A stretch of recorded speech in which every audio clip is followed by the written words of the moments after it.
Thank you. The meeting of the Beaufort County Board of Education Academics Committee meeting, April 25th, 2024, 5:15 p.m., District Educational Services Center, Conference Room E, remote hybrid conferencing meeting. This meeting will be live streamed on the school board's YouTube channel. Requests for public comments participation will be accepted between 4 p.m. and 4:30 p.m. by sending an email with your name, phone number, and a topic to robin.cushionberry@beaufort.k12.sc.us. You will receive a phone call during public comments where you'll be able to speak and address the committee for a maximum of 3 minutes on issues within the committee's domain. The forum will last to 15 minutes.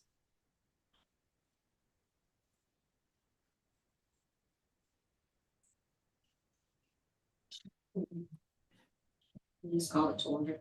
Okay. The meeting will be called to order at 5:17 p.m.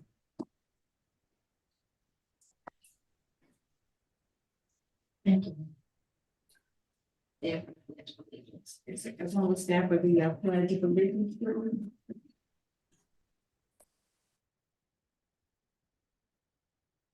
Pledge allegiance to the flag of the United States of America and to the republic for which it stands, one nation, under God, indivisible, with liberty and justice for all.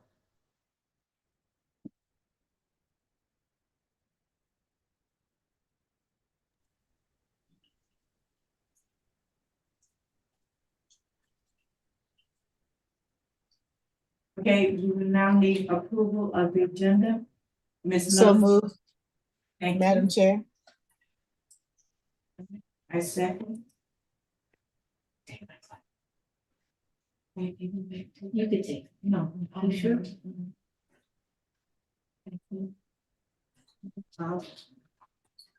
Stratus was allowing me to use her eyeglasses. I didn't bring them. Any comments? No, ma'am. So you all vote it passed. So, So the, need a motion for your minutes? I'm sorry, thank you, Ron. I cannot see. Approval of the March 27th, 2024 committee meeting minutes. I was not present for that meeting, but I will say so moved, Madam Chair. Thank you. You're welcome. So, with the approval of the March 27th committee meeting.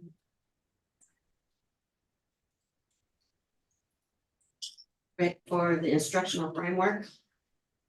Yes, we are. Okay. Thank you, Madam Chair. Greatly appreciated. And thank you, Ms. Middleton, as well. Board members, good evening. And tonight I have with myself Karen McKenzie, as you're familiar, as Director of Secondary Teaching and Learning, as well as later on we'll have Ms. Gilbert, our Director for Career Technical Education. We had a prior meeting where we presented information regarding instructional framework, and we want to take an opportunity to go a little deeper with a little more understanding of the development. And I want everyone to understand that at the center of this instructional framework is the use by administrators in order to build coaching practices at their schools. Coaching is about supporting and guiding teachers, learning and growth, whereas evaluation is a formal process to rate and review. To deepen a working definition of coaching, think of coaching as it surrounds around the teacher's professional development. To get to instructional changes, the use of instructional coaching to facilitate teacher learning is at the core of the implementation of an instructional framework. To do so, coaches engage administrators and even district personnel in a sustained professional dialogue that focuses on development, specific skills to enhance teaching and learning. Evaluation guarantees that all teachers and school employees meet agreed-on standards of competence of performance. Coach It invites all school employees to grow beyond those agreed-upon metrics, where evaluations actually gives you a final score. And I just wanted to share the difference of coaching and evaluation, because there was some questioning at a prior meeting. And again, at the crux or the core of our instructional framework is building capacity of instructional practices to enhance student achievement. So with that, I'd like to turn the floor over to Ms. McKinsey. She'll start with some anecdote of what our division, Instructional Services Division, has done for the past 2 days. And I'm going to be very direct. Unbelievably proud of the work of this team.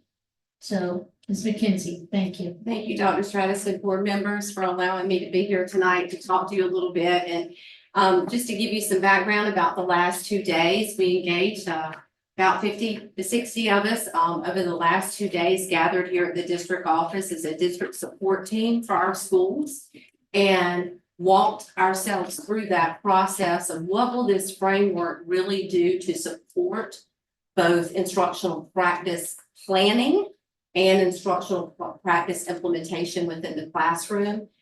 I will say that it's always an honor to be with the team of Instructional Services Division, but this was so much wider than that. We had our special services departments with us, our executive directors, student services. And it was just wonderful to have all of the people at the table really looking at the specifics of the framework, which has been 3 years in development, but also to hone down exactly how are we going to use this to support our schools in the mission of increasing student achievement, because student outcomes is what we are here for. But to do it in such a manner that it is not adding to the plate of our educators in our schools, but is supporting in the work that they are currently doing. So it has been a wonderful 2 days. I will say that. Absolutely. And if you just look at that first slide, it talks about our instructional review process. And, you know, I happen to be extremely proud of our superintendent, as I'm sure everyone else is. But this was one of his initiatives that he began with us a few years back. And what it does is it allows us to go school by school and through all the classrooms and come up with what are some practices that we see that as a district team, we can support growth in. And if you look at what I did was I just put them through for the last 3 years. In 21-22, we saw some things that were like, hey, these are things that we could improve on as a team. Aligning those learning targets to what the students are actually doing in the classroom, increasing the depth and the complexity of the questions that are asked of our students, and how they can ask questions back, of course, expanding academic vocabulary, and creating opportunities for more authentic learning tasks, what's relevant in the real world. Thinking about that CCR component of getting our students truly college and career ready. So just knowing that as we go into 22-23, we're seeing that increase in depth and complexity of questioning is popping up again. So we're like, okay, we need to do a little bit deeper support on that. We also saw that consistently across the board in our schools, we were seeing an opportunity to expand student discourse. Our students having those rich, engaging opportunities to discuss what they are learning with one another. Coming into 23-24, there is that increase the depth and complexity of questioning again. And really, as we're developing a framework, this is really validating the work that we're doing and getting this framework together for our schools, because we're 3 years of seeing this pop up is 3 years too long.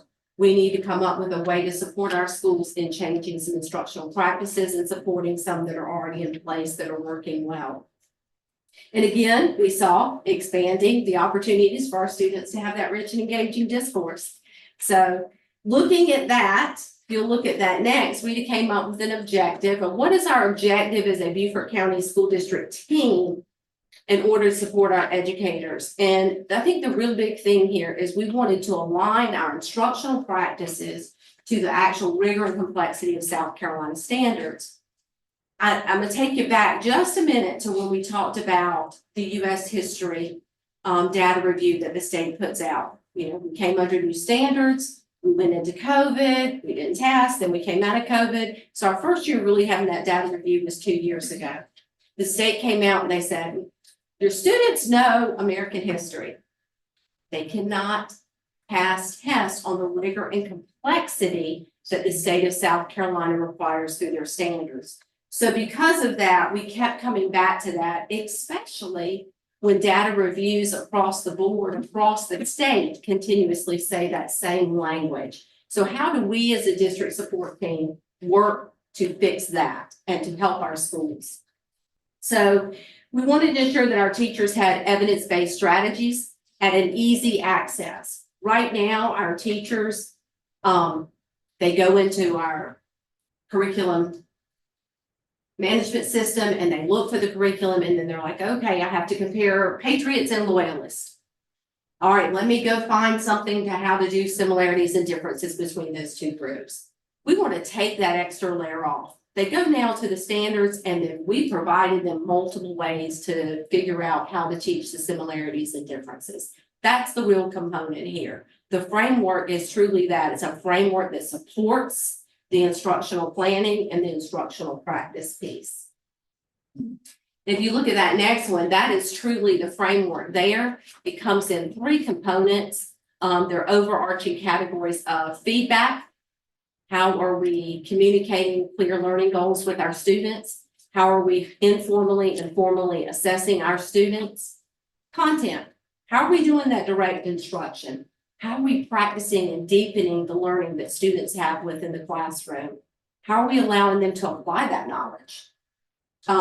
What strategies do we see that really kind of weave among all? You think about a graphic organizer, that can go into math just as easily as it can go into our ELA class.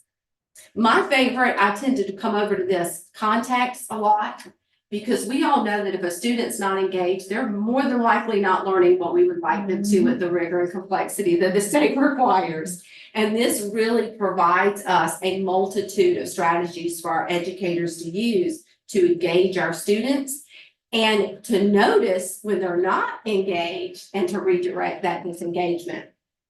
Also, rules and procedures, as well as building those rich relationships with students. One of the things that we've learned through our study and our development, and that is pretty much something we knew, but to have that validation is so good. And that is when you develop those rich relationships with students where there's a trust factor in the learning environment, students tend to learn at a higher level. And then communicating high expectations.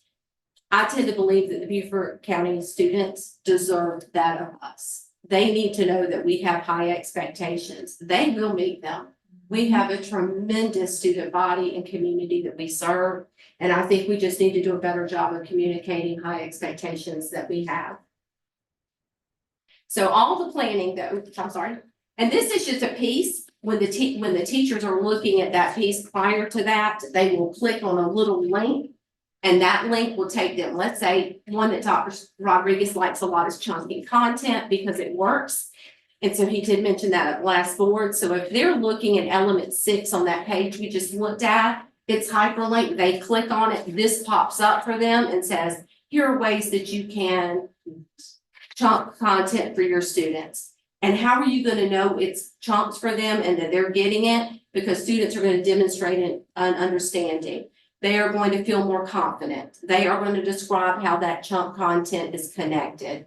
So having that extra layer and support for our teachers and our leadership teams across the district, we think is going to be extremely valuable. Planning effective instruction. 2 years ago, we put into place professional learning communities. And there's a predominance of evidence across this country and internationally that professional learning communities work. They are probably the #1 way to change the trajectory of student achievement.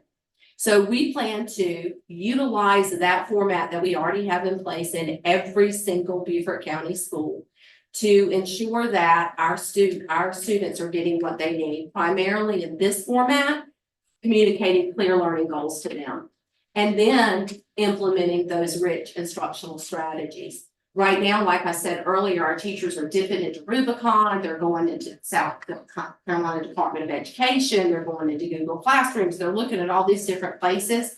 We're pulling it together for them into a cohesive package so that they go one place and there it is. And we're hoping that that takes away some of their hunt time and gives them more time for that collaborative planning with their peers. Communicating clear learning goals, we are looking at rubrics. That is one huge piece there, is providing rubrics that clearly outline the learning goals and expectations. Our state as a whole has moved to that, so much so that our State Department of Education now has a specific office of personalized learning. One of their primary goals as an office is to push out things such as rubrics and proficiency scales for students. That also allows us to kind of track that student progress and then go back to that feedback. Yes, you did a great job. No, that's not feedback, that's affirmation. What's feedback? So giving those teachers those strategies to give true feedback. I see where you did this. Let's go back to that learning goal that we have talked about earlier in class. Can you do this to make yourself get to where you need to be on the progression of that learning goal? And then obviously celebrating student success. And this is not, even though I'm big on this too, celebrating our art success, our athletic success. That's great. This is specific celebrating student success and learning. And again, it's not affirmation based, it's progression and learning goal based. You know, how do I know, for example, that Dr. Stratus is progressing on her goal? How can I sit down and celebrate that success with her? She may not get all the way through to where I want my class to be, but she's moving on that level of progression. She knows where she is. I know where she is as that educator. Therefore, we can take it to that next level. Aligning our instruction. This goes back to when we were talking about aligning the learning target to the learning task.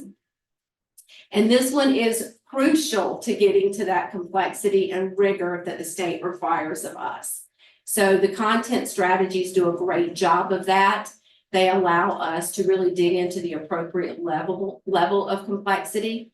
And as we continue to serve a more diverse population, it also allows us to do that in a comprehensible format for learning. So that input that we're giving students in the learning model is more comprehensible to all students.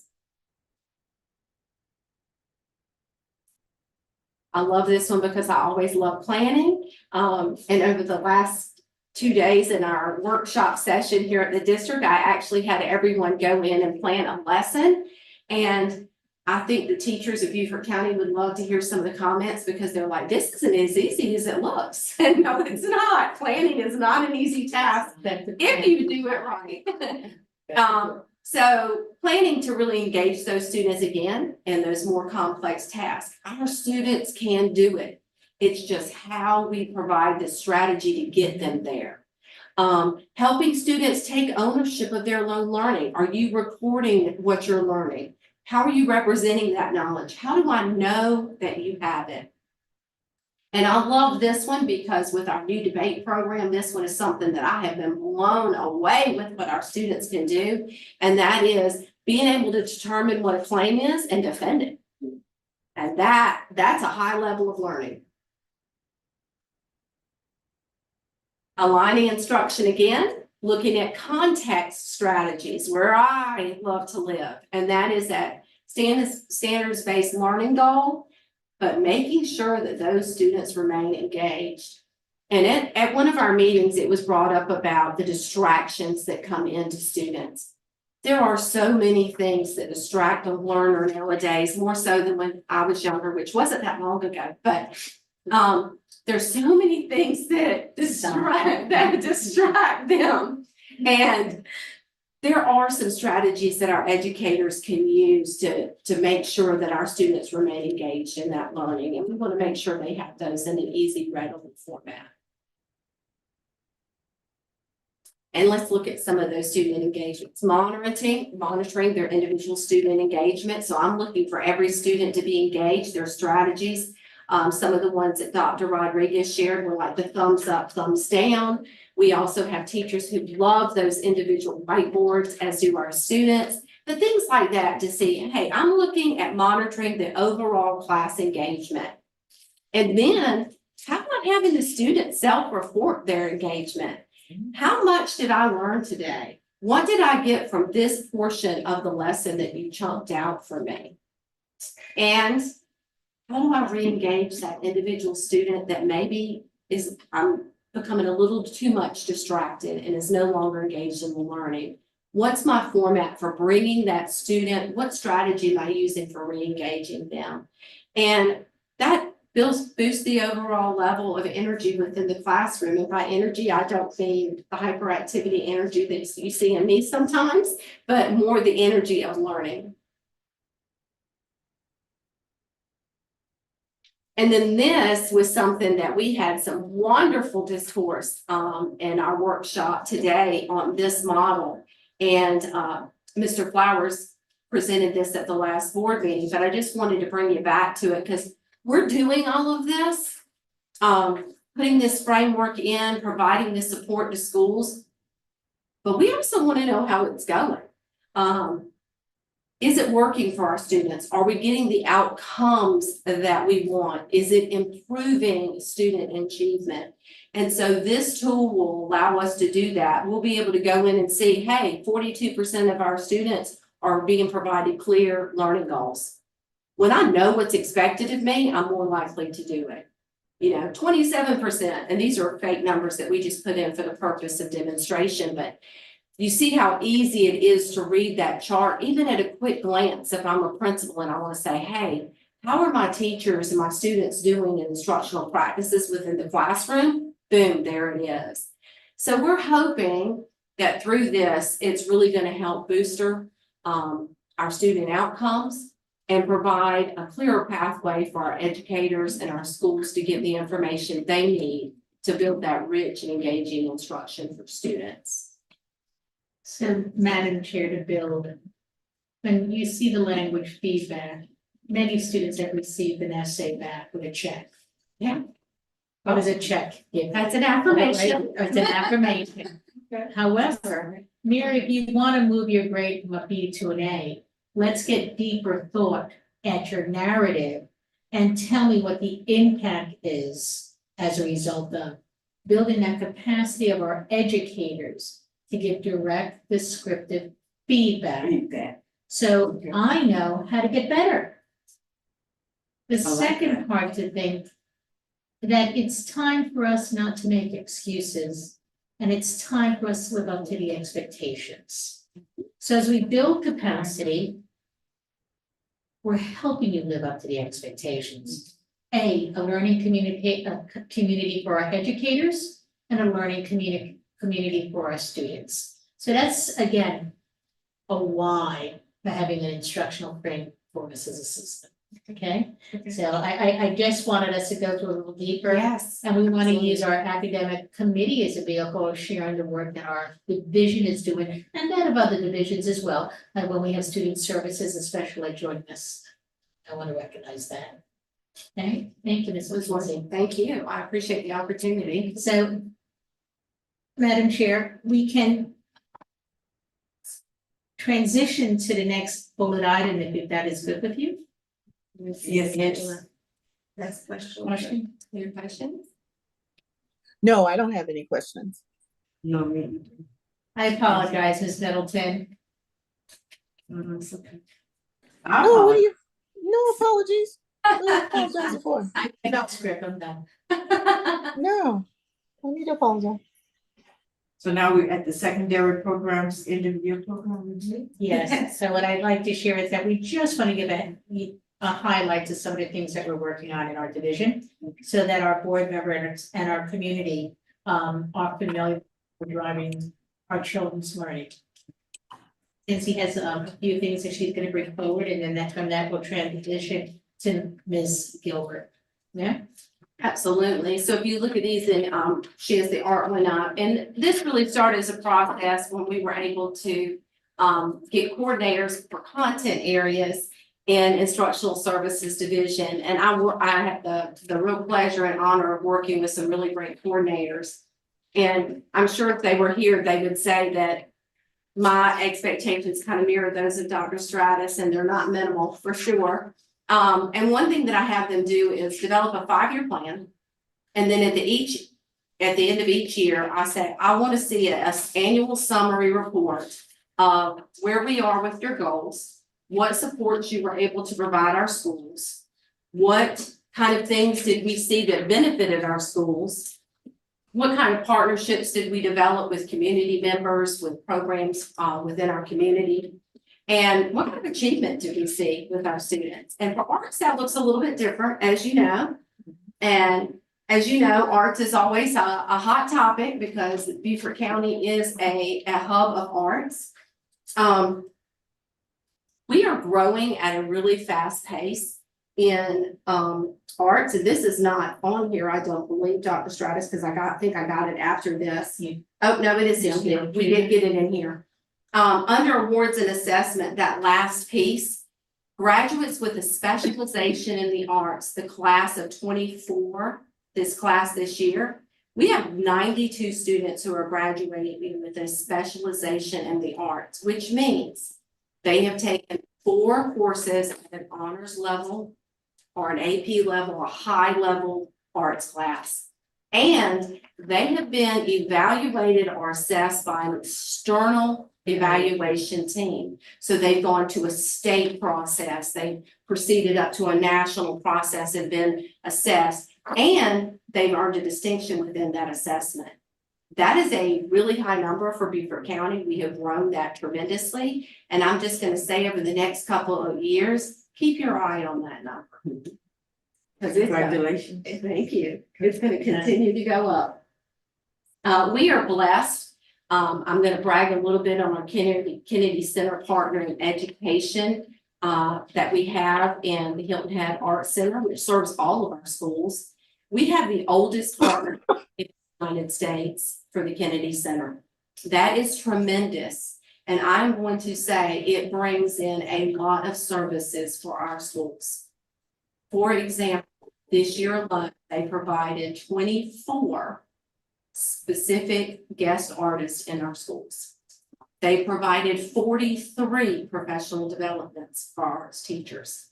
It is a tremendous partnership, and it's one that we will continue to cultivate and we will continue to be proud of. Every 3 years, I go to Washington, D.C. with our Kennedy partner, and we are taken to the Kennedy Center, and our program is evaluated. And every year, Beaufort County is highlighted. So I'm had to get that one out there. And I have to build on that commentary because the head person with whom Karen met with is our prior director from the district that I worked with, Edric Rhodes.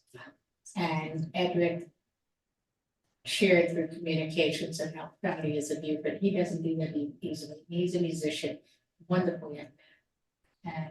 And I know you spent time. I did spend time with him. He came up to me and he said, "Are you from Beaufort County?" And I said, "Yes, sir." And he said, "So you know some friends of mine?" I said, "I do." And he said, "Yeah, Frank and Mary." I said, "I prefer to call them Dr. Rodriguez and Dr. Stratus." But yeah. And then we kind of shared, he asked a little details on our program, and I was honest with him as I am with anyone that asks. Have we grown as an arts program? 100% we've grown. Do we have more growth to do? 100% we do. So we're getting there. And I'm really proud of the process we have, the progress that we have made with that. And like I say, keep your eye on that, because I think you're really going to see some growth there. And not just our Kennedy Center partnership, but we have Fripp Island does things with us, Maritime Center, Hilton Head Symphony, University of South Carolina. We just have we're blessed in this area to have so many rich partners. And one thing that I'm really happy about, and this is something we started 2 years ago, and I came to Dr. Stratus and I said, I would like to really make sure that we're focusing on those art students who could graduate with the specialization, if we could just provide them some honors opportunities in, she said, what area of art? I said, how about all of them? And she was gracious enough to allow me to do that. And this year, our elementary honor choir served 125 students. Our high school honor choir served 100 students. Our middle school honor band served 142 students. Really happy about that one. That means my high school band's going to grow because it served 52 this year. Theater, which is one that I was really excited to get started, served 75 students this year. So we're growing that. Keep your eye on that one too, because that one's going to continue to grow as long as the boss will let me. Of course, CISA, we continue with Seattle School for the Arts. And we're fortunate this year because we will have 2 programs. And at one of our programs, we've always served 3rd through 8th. This year, we're expanding that opportunity to 3rd through 11th. Because those high school students may want that opportunity in the summer to expand their level of art performance. And that would give you more specialization graduates. And that's current grade level. Seniors, because they would have graduated. They would have graduated, yes, ma'am, thank you.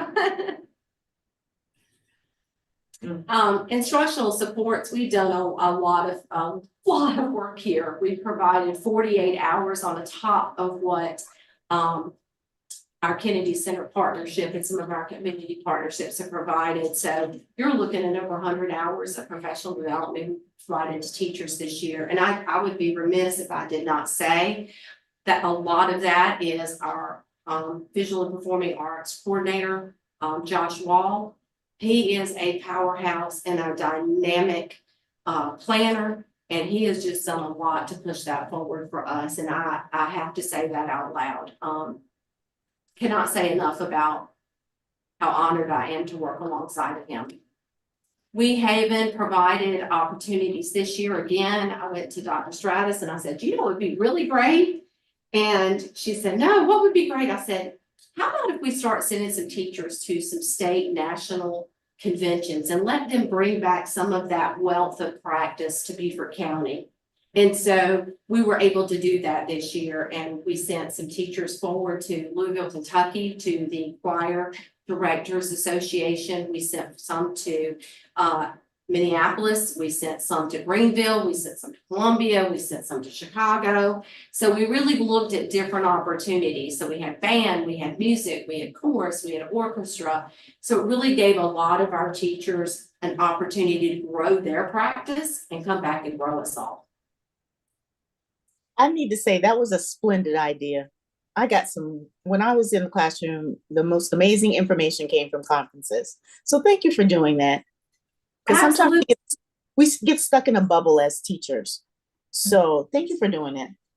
Thank you. I'm so glad you said that, Ms. Middleton, because after I did it with arts, I asked to do it in all areas. So. And it was approved. Dr. Stratus is very gracious, so it was approved. And we put it in the budget as a request for at least 2 national conferences. 2 individuals to attend national conferences for the upcoming academic school year. You need to go out to come back in. And that builds teacher leaders too, because they get to come back and lead that growth of years. And I think that's just an incredible opportunity. I'll be honest, we don't have a lot of instructional resources per se, program based for the arts. You know, we have things like Quaver and things like that our teachers are using. But we did provide a book, Your Brain on Art, How the Arts Transform Us as people. And we also provided some subscriptions this year to some things like sight reading vocabularies, things like that just help our teachers with that practice. We are looking at that increase of about 2% for our gifted and talented identification of underrepresented populations. I'm still getting back the feedback from the state on that, but I think when I have that number, it's going to blow your mind. I think you're going to be really excited of how much we're growing that opportunity for our underrepresented populations, which you know my heart's been big on. And the other goal was 25 hours of professional development, and we quadrupled that. So, yeah. Social studies. Social studies is a place that I hold dear to my heart. I think that all students who leave Beaufort County should be informed citizens, and social studies is where we do that. So it was really important to take that program goal that we have and move it forward. I still remember that we really want 62% of our students to be proficient in US history, which is our accountability assessment. And we're not there yet, but we're moving forward. So I'm happy about that. We do have some learning programs, but I'm gonna hold that in the support in schools. And let's look at that data chart if we could, Raman. We're seeing some growth here, and if you look from fall to fall, and the reason why is the way that our students are looking at that is sometimes you'll have your higher functioning learners in one because they're taking a pre-cal the next semester, that kind of thing. So as a district, we've come up about 3% there, so that's good. But let's take a look at some of our schools. I'm really excited about, if you look at that bottom one, Well-Ranch Early College High School, they were sitting on about 3% EOC pass rate last year. This year in fall, they were sitting on 20%, so that's about 147% growth for that school. And again, my hat is off to Dr. Ashley Snyder, who we've hired as our social studies coordinator. She is boots on the ground, and that's why I wanted to hold off on the piece above this, because she is attending professional learning communities and helping teachers plan. She's providing, this year she provided 23, attended 23 instructional reviews. And she also presented at several of our principal meetings and portfolio meetings for our executive directors. She has large support of the teachers as well. A huge support from teachers. And They to love note, in these calendars, the first semester has less instructional days. Second semester on these calendars. yes, had thank you. greater amount of instructional days, those are not our 99. It's being represented here. Correct, thank you. So as you can see, green is good, red is bad. So the red didn't quite show up, but we only have 2 areas of red. But my happy spot is if you look at the 6.5% growth as a district, that is really good for us as a district. And we're hoping that this spring, which is our, as Dr. Stratus was just discussing, is in a 90-day time period for our students, that we'll even see more growth there. We do see that 2 schools split back a little bit. For example, if you look at Bluffton High School, they went back a little bit there, but Bluffton High School is still above that trajectory of 50%. And we are working with them. Of course, that is our high school, a high school of excellence here in the For 2 state. consecutive years. Yes, for 2 consecutive years, and a dynamic leadership team there as well. And there was a tiny little bit of slip there, about 1% slip for May River initially, but that is already turning around. So we expect to see tremendous growth there at the end of this year. But I will be honest, on that sheet, looking and seeing all that green in US history makes me smile. You want to share some of the goals going forward, Ms. McKenzie? The social studies? Oh, Now we can go maybe quickly into science and. Sure. Goals moving forward, we've always had a C or higher goal there, and we've looked at increasing that.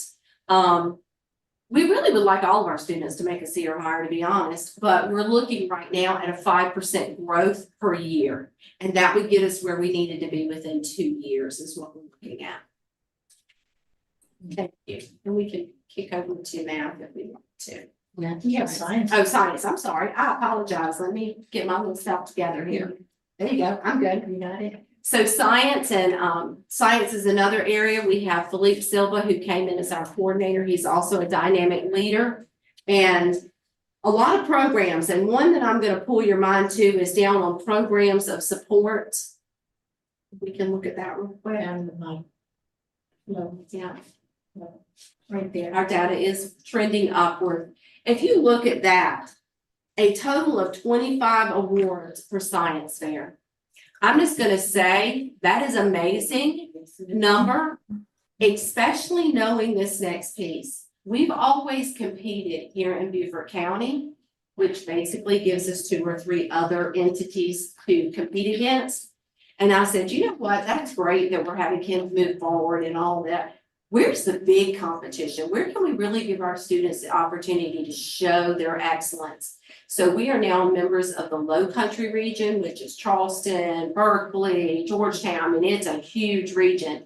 And we took 25 awards going forward. So we're excited about that. That's awesome.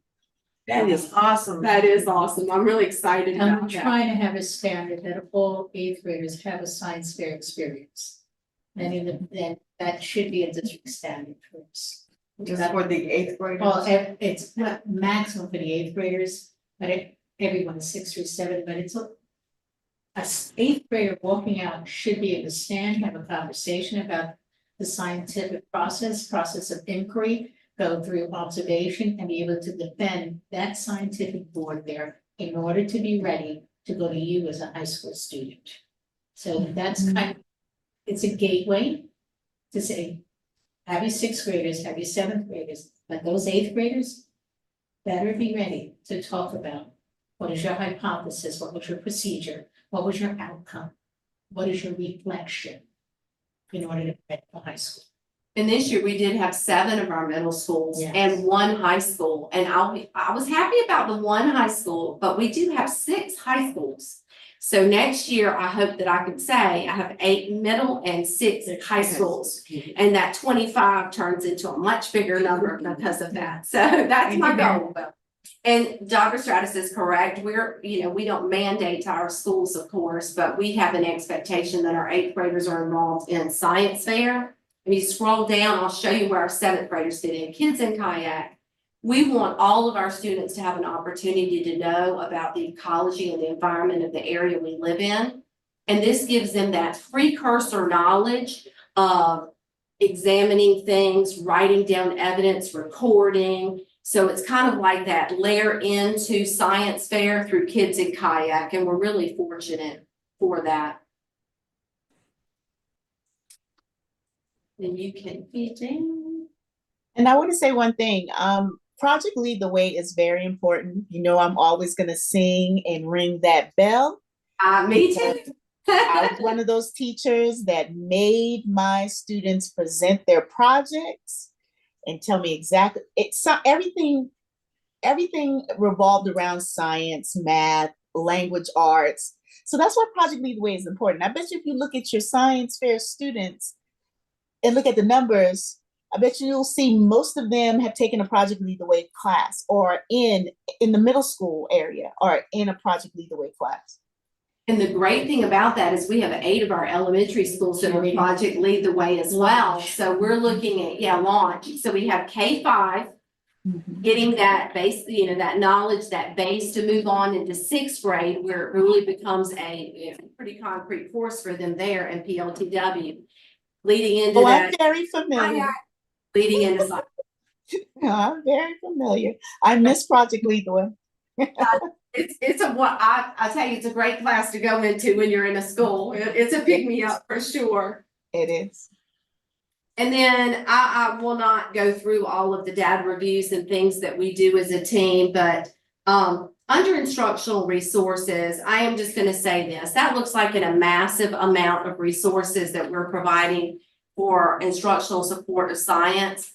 And I just wanted it to be noted because, as you know, ISD has not pushed forward any new programs this year.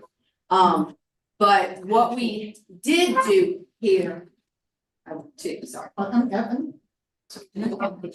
we did do here was we had to provide our teachers some content-based things that went along with our new standards, because we just got new standards. So those new things are because we have new standards and the state said, here's this, here's this, here's this. So we wanted to make sure that we provided those opportunities to our science teachers. Our goal for science is that we continue to provide full rigor in our science curriculum for all students. And we would like to see 67.5% of our students at a C or higher level. on assessment. Awesome. Getting close. Mhm. Must have. That's all right. So as we reboot, Ms. McKenzie, you can walk through math. I'll walk through Just that. Yeah, quickly give our And- goal. yes. Some of Mhm. the conversation on the math One- coordination. I'd be glad to. One thing about math that we've noticed is procedural knowledge in math is the way that we taught math for years and years and years. And over the last few years, we have Alex Richard, our dynamic math coordinator in secondary. He's been saying, we gotta get them to get that conceptual understanding. They have to begin to understand the concepts of math so that they can do those higher levels of math. And what do you know? What is the state saying now? You know what we need to do? Get away from procedural math and move to conceptual understanding to get them to the higher level. So really glad to see that. We are trending on a increase there. As you know, we were at about a 3.8% increase overall last year. The state says anything over 3% is good. Beaufort County does not. We expect more than that. So we would like to have a 5% increase every year. So that's what we're working towards. And right now at our last benchmark, we were sitting where hopefully, fingers, toes, anything you got, cross them, because it looks like our students are going to be able to pull off that 5% this year. And that'll put us in that high end bracket moving forward. And it will get up those EOC scores. Our fall EOC score, mean score this fall was 70. And that put us at 47.9%. So if we can get the 5%, we're looking at about a 53.9. So that's getting us close to our overall goal. One of the things we've done for that, just to close out a little bit, one of the things that we've done for that is the state did a longitudinal study on the programs that are provided across all school districts in the state. And one thing that was determined was that Math Nation really provided that complexity and rigor that we were talking about with the framework and a conceptual understanding focus on mathematics. And here's the best part, it's free, the state pays for it. So when I found that out, I came back and I said, guess what we're gonna be using? So we have been using Math Nation this year. We trained 103 teachers so far this year, bringing in a dynamic trainer out of Clemson University. So that has been a real plus and will continue to grow in our student usage. We're monitoring that. And I hope that's going to get us even higher than our 5% goal. And what we've also done for elementary is bring in an additional consultant at some of our elementary schools that we've been monitoring data for Ready Math, and I paid for that our division to have now 2 consultants from Ready Math working directly with our educators for getting our students and our teachers meeting the complexity of the standard to meet what is assessed on the tests. And the feedback has been, and I will say it because overwhelmingly, thank you. That professional in-house training has been just absolutely positive. I would say that those are funds very well spent. It would even be nice if there were more funds available for a coach in secondary. So I should continue. Sorry, I have to plug it when I can. I'd like to have the opportunity to have Mrs. Gilbert, our career technical and education director, bring forward a course, an honors course.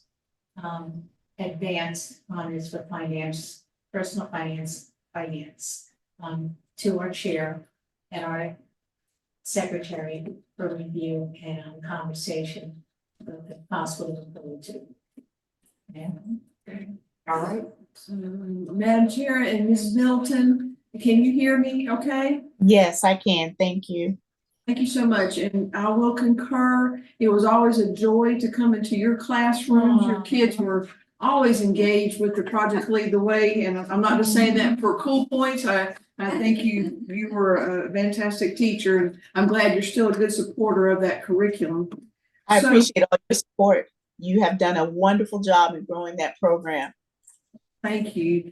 Well, tonight, as Dr. Stratus noted, we have for your review and hopefully to recommendation to move forward, an honors course application request that comes from Bluffton High School, one of our business and marketing teachers there, as well as from Beaufort High School. Very appreciative of their work and preparation to bring forth this request. And as a reminder, this Advanced Personal Finance was a recently revised course at the State of South Carolina Department of Ed to help with the new graduation credit that all students with these current ninth graders would graduate with a minimum of a 0.5 personal finance credit. So this course was revised and updated. And so what we're putting forth to you tonight and hopefully to the full board is then the opportunity to take this course and add an honors option. So it's not adding a new course, it's just adding an additional honors weighting.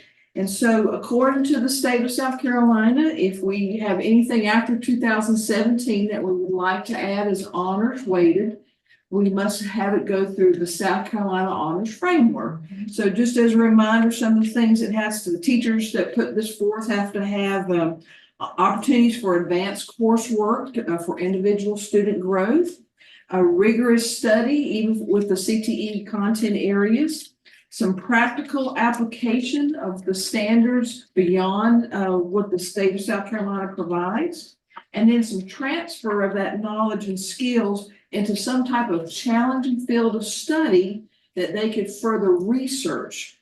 And a good portion of this is based off of the South Carolina Profile of a Graduate, where they embed some problem solving, critical thinking, and definitely some research.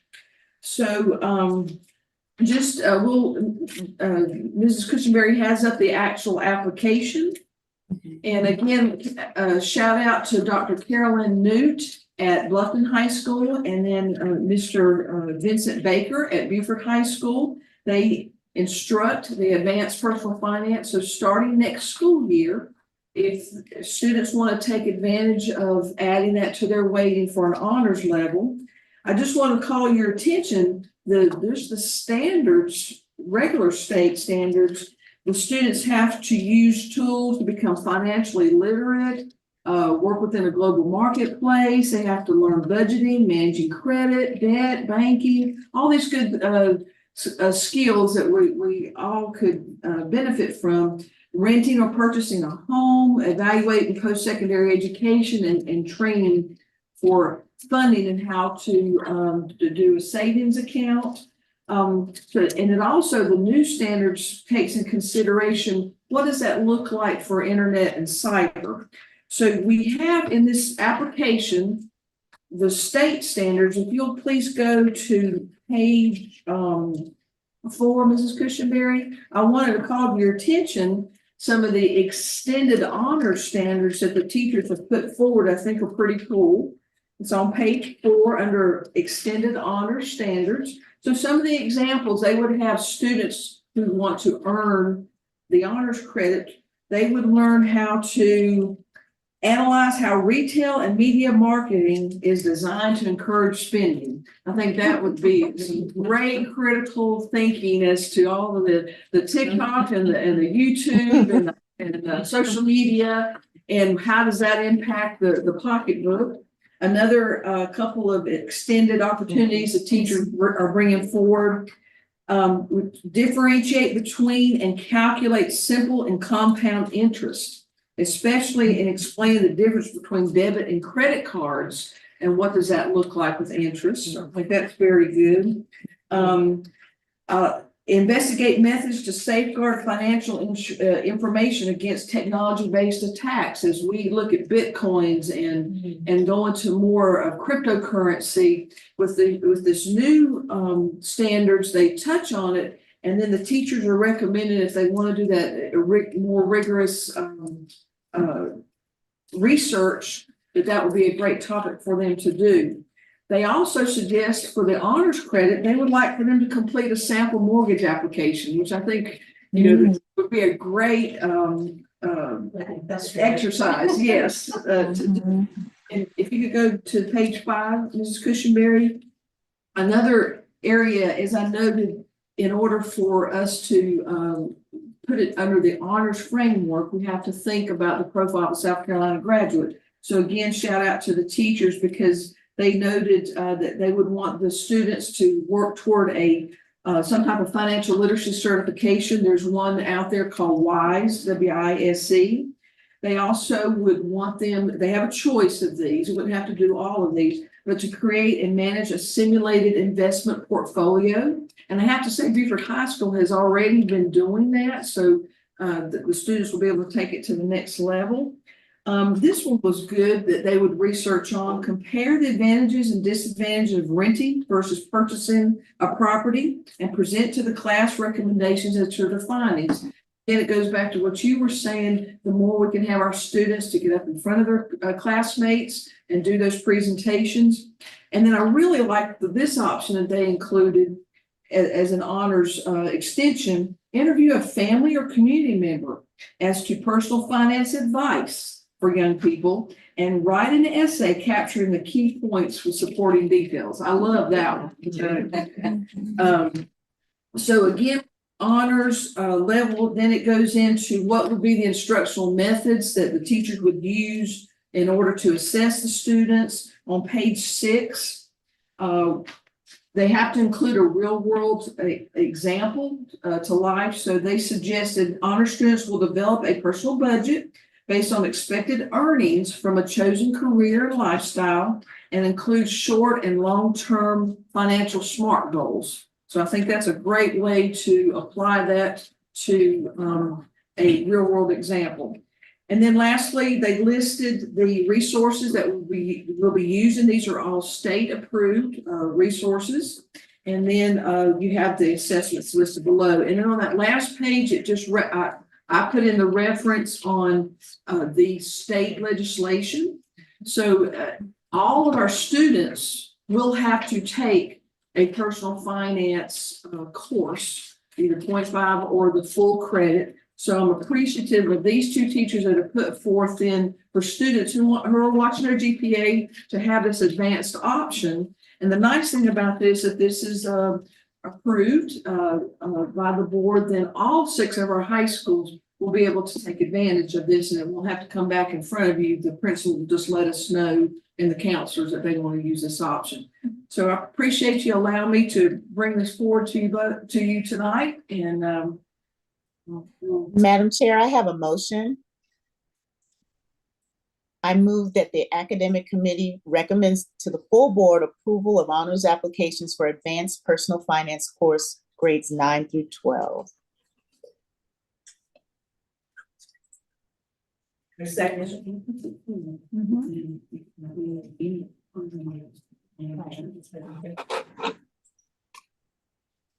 And the only reason I'm able to second is because I went to Houston this past weekend. And this is all my oldest granddaughter talked about, was taking this personal finance. Interesting, interesting. To the point where she says she's now relooking at what she's gonna major in.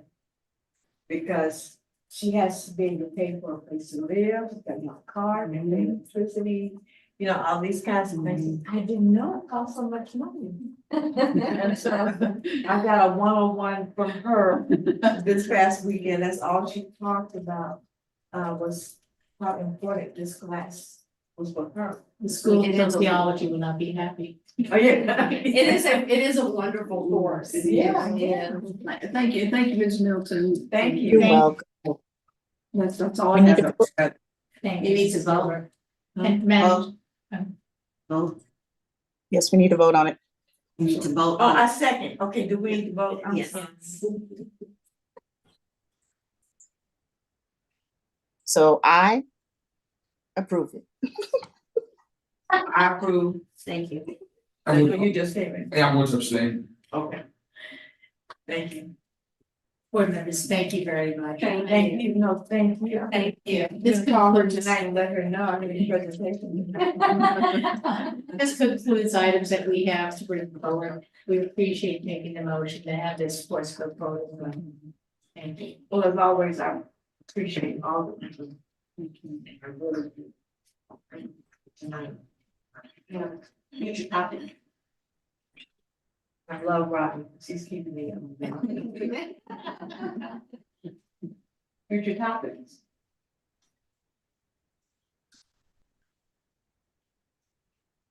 None from me. No, I have no future topics. Madam Chair?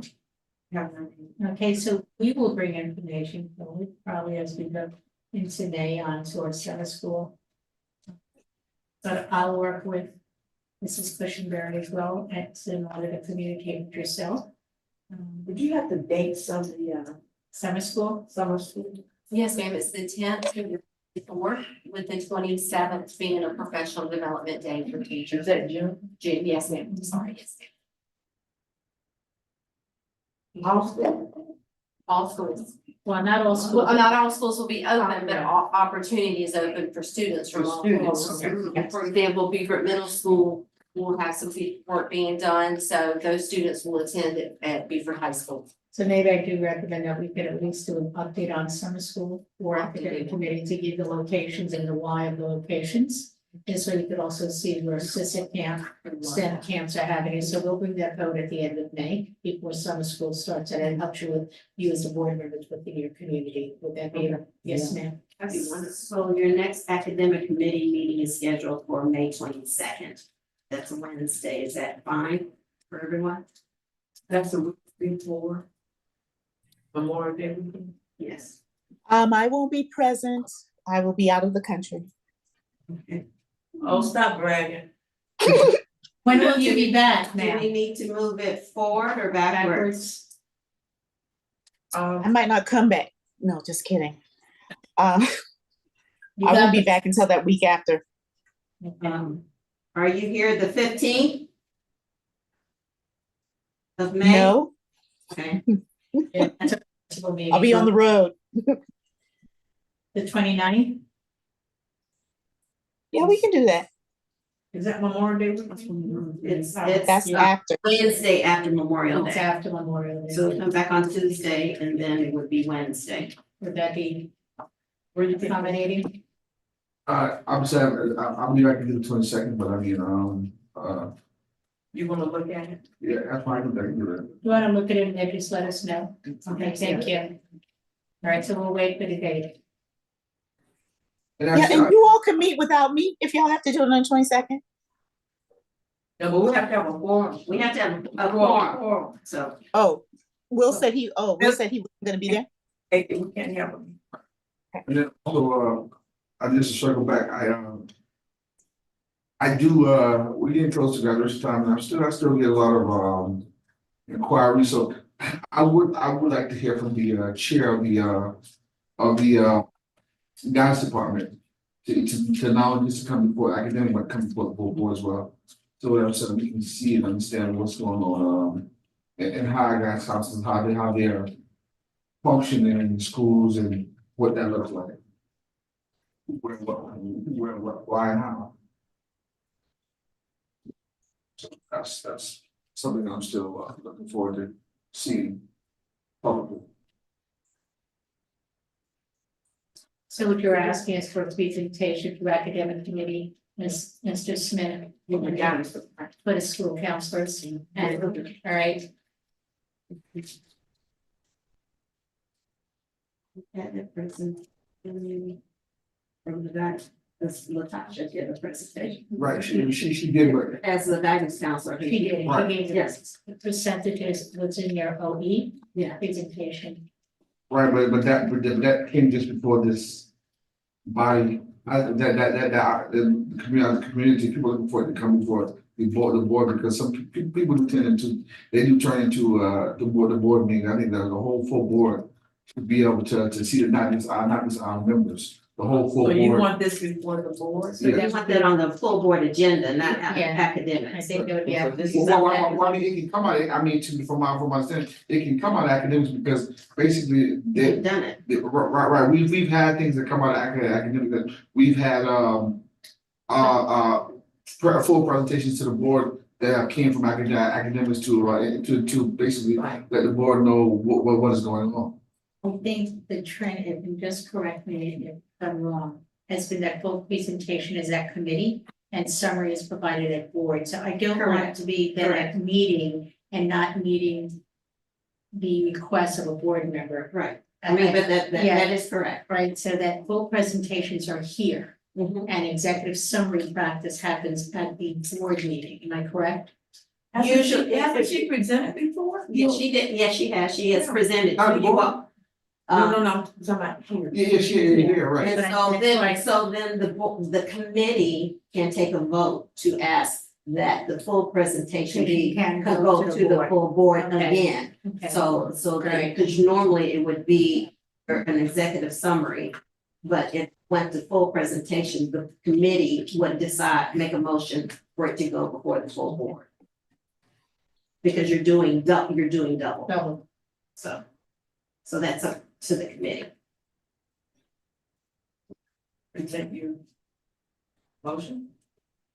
I mean, basically, that's just, that's what I have, I mean, if I need to make I mean, I guess now maybe I'll think about it, but basically, it needs to come before the full board. I mean, that's the ultimate, there's nothing wrong with just stopping here and us, tying up and asking questions, or going to give food for thought, and then going to the full board as well, but eventually it needs to make its way to the full board. For me, from the beginning of time, I remember, the head of the guys have always made, she's always made presentations to the full board. Not just to the committee, I remember. What's her name now? Jerry Henderson. Yeah, Jerry Henderson has always made presentations to the full board, not just to this committee. And She has made some presentations and depending on what it is, it's not something that she's always done. And depending if it's a OE, if it's a OE and you want to take that off the consent agenda, when she's presenting something that's under an OE, then yes, that would go present to the full board under the OE in that particular thing. well, as a board member, from the time that I was on the board, I'm not sure what she did prior to me getting on the board. But I remember, to my recollection as a board member, she has always done presentations to the board The at OE, board meetings. Correct. And I think that we need to stick with those. I mean, that's my stance, my prerogative, people in the community have asked those questions. And so that's what I'm bringing up. So as a committee, the committee can opt to, because when he is stating, Jerry would, when she was the guidance, she would present the OE. The board has moved to either, if you don't want it on consent, you can do it at the full board. And that's when they would make the presentation and taking the OE off of consent and present it to the full board. And that wouldn't be presented again up until October, on that OT. That OE, exactly. Exactly, so that's on the schedule when Yes, that ma'am. would be presented. So it's Latasha, not scheduled for, the work, it's not scheduled until, that OE's not scheduled until. Yeah, right. So I can make a request to Dr. White for presentation from Latasha Middleton, our Director of School Counselors. It would be of the committee to have that presentation presented a second time at the board, should that be the purview of the academic committee. So again, for clarification, it wasn't within the prior OE, there was presentation. Yes. In committee. Correct. But on consent agenda, it was not pulled, so Correct. as such, it was just. It was just the It was information voted on was the there. consent. Exactly. So so what are you saying is that, you can bring that presentation back, and that's have the one with. the guidance the counselors. Correct, correct. Because Because you Latasha, presented before the board, the full board, and what are we getting from that? we're getting educated, and we're learning about what our guys' department is doing, and that river, you know, what their framework leading up to basically from guys department, period, you know, in fact, I didn't even call guys, I still call guys, School counselors. counselor. Okay, right, so I mean, so the name has changed some, that basically their work is different. We're learning what they do in the do's and don'ts, and, you know, basically what that looks like. You know, and they're asking me, and, you know, I kind So of are you asking that they present again before us, or that we just go to the board? just go to the board, just go to the board. So then it falls on to Cause the. I think everyone should be able to answer that question. I think that's true, I think it's for everyone.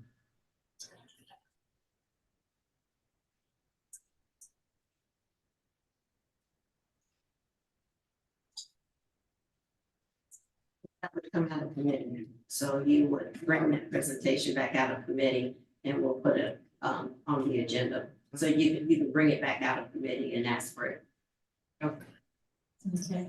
For your agenda setting for board meeting, correct? Or me, yes. All right, so I'll just, For the next agenda setting. So under the next agenda setting, under the academic committee, you're asking for that presentation to be brought to full board. Okay. And that will come That would- under the academic committee. yes, ma'am, that would attend the October. I believe is when they did the presentations conducted. Okay. BOA, yeah, yes, ma'am, it was only 14. Only 15, correct? Yeah. Okay. 14. Okay. 14. And then 16, I think it was this. One. All right. Thank you. You good, Mr. Smith? Miss Middleton, you good? Yes, ma'am. I'm good. And what question for presentation, that's good. No, thank you. Thank No, you. thank you, I'm sorry I was, had you guys waiting for me? But I remember to see that. Are we formally adjourned? Yes, we're going to. We've So adjourned. moved, Madam Chair. Goodbye, everybody. Goodbye. Bye. Safe travels, Ms. Middleton.